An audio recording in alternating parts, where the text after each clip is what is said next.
Hey guys, welcome back to another video. This is going to be a video on 7 tips and tricks for basic training for those of you that want to know some. This is what I learned while being there. The first tip, for those of you that grow facial hair, so mainly for the males I guess, and that don't get a shaving profile while you're there, and that don't grow facial hair fast, shave the night prior to the next day. So right when like lights out, when you have that little bit of time left, or even if you have fire guard that night, do it on your fire guard shift, just shave, because that way you have one less thing to worry about than in the morning.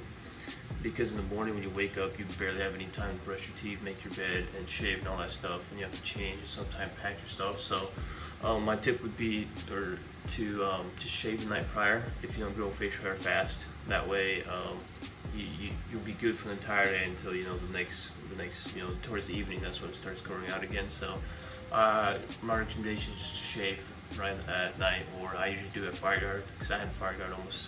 Yeah, we had fire guard every night, so I just did it during my fire guard shifts.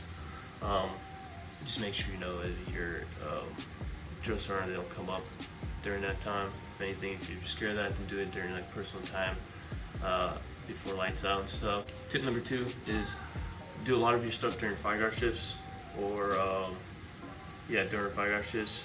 So if you're done cleaning, so every fire guard you have to do cleaning during your shift, and sometimes we clean during personal time, so you don't have to during fire guard.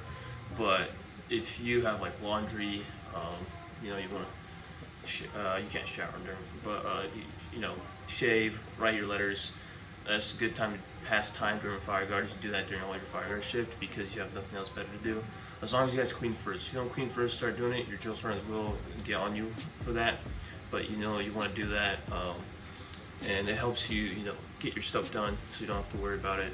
Get more personal time. You don't have to worry about it in the morning or not having time. So as long as you do it during your fire guard shifts, you should have at least an hour. It should be an hour usually. You can do laundry. I usually throw it in my laundry during like personal time when I'm about to go shower. Throw it in. That way during fire guard I can just come and throw it out. Or if you have buddies that you trust, they can move your laundry stuff for you during fire guard. But I personally do all my stuff during fire guard shifts. It helped a lot.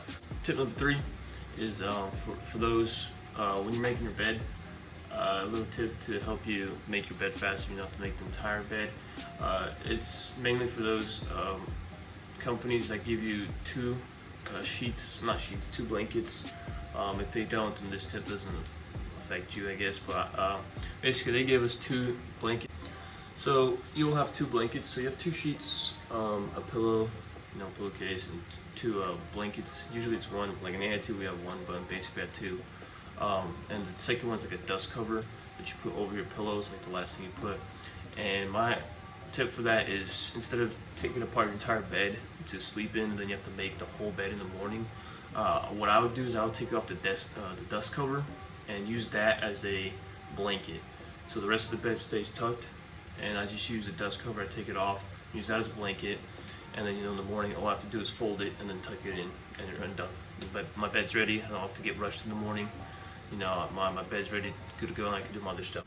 My idea, like this is your blanket you'll have, and up right here is where you would have your other blanket, your dust cover, to go on top.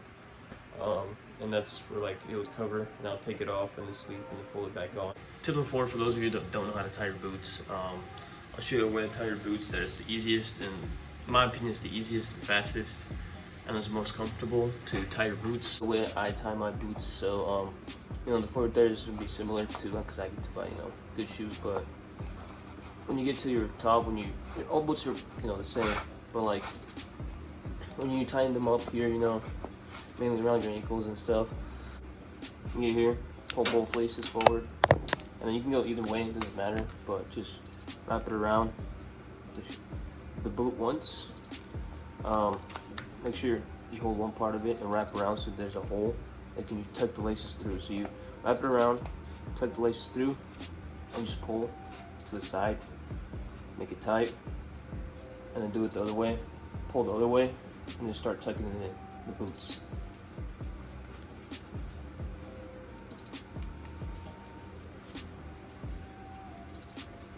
That way your boots, you don't feel the laces, it's nice and tight. and it's really easy to take apart if you really want to. If you're like in a rush, you need to take them off, switch from OCPs to PTs. It's literally done. Yeah.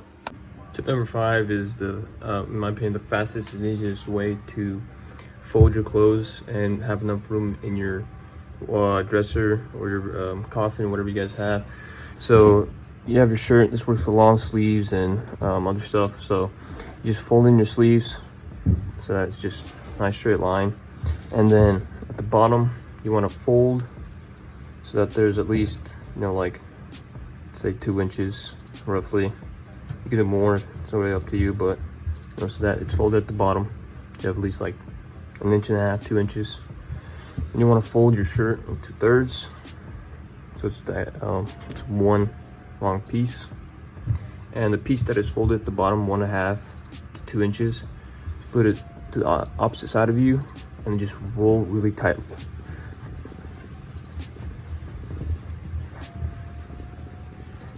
Once you get here, you'll see the part that sticks out right here. You want to use that and just fold it out. Pull it out and just tuck in these sides. And there you go. So you have like a little burrito now. And that right there is the fastest, or not the fastest, but the easiest way to like fold your clothes and have enough room in your bunk. And it looks really, really clean and nice. So if you have your Firegraph shipped to your board, you start folding clothes. There you go. Do it that way. This next tip number 6, I think, or something, is just a little like preference, or I guess for those of you that don't really like cold MREs to eat. So if you're out in the field, you're out, not inside, like out in the field somewhere or eating outside, and your drill sergeants let you use the heaters, which they should. What I recommend is to use that heater first. So the first thing you do is open that heater, pull the water in, put your main course on it, and then, or in it, whatever you prefer, and let that heat up while you eat your side snacks. So I would always do that. I would eat the nice side snacks first, and then I would go back to my meal portion, my main course, and eat that, because then it would be warm and it tastes much better. The warm MREs taste way better than the cold ones, but if you have the time, they allow it, and you're outside, then that's what I would recommend to do. You can also use, let's say you're going to basic during the cold. I like using the MRE heaters as hand warmers because we couldn't buy any, and so I'll use that as a hand warmer. So that's also another thing you can use it for if you want to, and you're going through like during the cold. The last tip, I believe this is the last one. If not, I'll throw an extra one at the end.